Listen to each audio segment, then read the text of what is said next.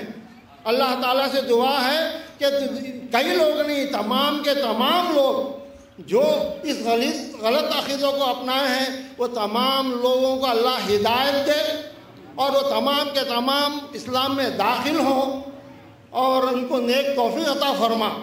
اب ہم غلامان ہم کیا کر سکتے ہیں؟ ہم صرف خوشی کا اظہار کر سکتے ہیں۔ ہم تو مریدین ہیں، ہم تو عقیدت مند ہیں۔ میں اپنے آنکھوں سے دیکھا وقف بورڈ کو لوگ روز آ رہے ہیں، اور کیسے ہیں؟ وہ نہ تو صوفیہ کرام میں سے ہیں، نہ تو مریدین میں سے ہیں، نہ ہم جو ہے عقیدت مندوں میں سے ہیں۔ وہ جو ہے دیوبند کے علماء ہیں اور دوسرے عقیدوں کے علماء ہیں، آرڈنری لوگ نہیں، علماء اور بھی ریاستی سطح کے ہیں اور جو ہے کل ہند سطح کے ہیں علماء۔ وہ لوگ آ کے آپ کی گلگوشی کر رہے ہیں، آپ کو مبارکباد دے رہے ہیں۔ اور میں یہ دیکھا ایک نداوا میں تعلیم حاصل کرتا ایک اسٹیٹ لیول کے جو قائد ہیں، وہ جو ہے آپ کی تعریف کر رہے تھے کہ آپ جو فیصلہ لیے ہیں وہ کوئی معمولی فیصلہ نہیں ہے، ایک آرڈنری آدمی فیصلہ نہیں لے سکتا تھا۔ آپ جو ہیں ایک خانوادے کے، ایک خانخواہ کے، ایک بڑے ولی کے پوترے ہیں، اسی لیے آپ شجاعت سے، بہادری سے، دلیری سے آپ جو ہے وہ فیصلہ لیے ہیں۔ یہ فیصلہ عام آدمی نہیں لے سکتا۔ اللہ تعالیٰ سے دعا ہے کہ آپ کی عمر اقبال میں ترقی عطا فرمائیں، آپ کو صحت و تندرستی عطا فرمائیں۔ آپ جو ہے نہ صرف اب یہ تو آندھرا پردیش کے لیول پہ فیصلہ کر رہے ہیں، میں آپ سے درخواست کرتا ہوں آپ کل ہند سطح کی وقف کونسل کے، سینٹرل وقف کونسل کے بھی رکن ہیں، معزز رکن ہیں آپ، اور میں سمجھتا ہوں چند دنوں میں ہی سینٹرل وقف کونسل کی میٹنگ بھی ہوگی۔ میں یہ توقع رکھتا ہوں کہ ضرور یہ مسئلہ آپ سینٹرل وقف کونسل میں بھی اٹھائیں گے، اور وہ یہ جو قرارداد آپ جو یہاں پاس کر رہے ہیں کل ہند سطح پہ بھی آپ وہاں پاس کرنے میں کامیاب ہو جائیں گے، جس کی وجہ سے میں سمجھتا ہوں ہزاروں لاکھوں لوگ جو مرتد ہو گئے ہیں وہ پھر اس داخل اسلام ہوں گے۔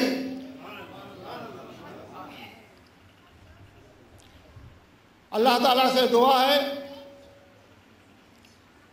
کہ ہم سب کو آپ کے طفیل نیک توفیق عطا فرمائے، غلط عقیدوں سے بچائے، غلط رسوم سے بچائے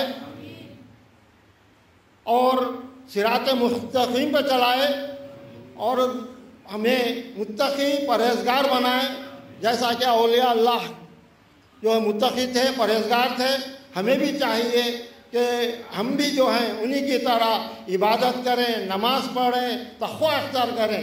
اب میں انہی چند کلمات کے ساتھ میں اجازت چاہتا ہوں صدر نشین سے کہ ہم چند علماء ہم آپ کے تہنیت کرنا چاہتے ہیں جلسے میں، تاکہ یہ ہماری جو دلی تو من ہے ہماری بھی پوری ہو جائے اور یہ میسج جو ہے لوگوں تک پہنچے۔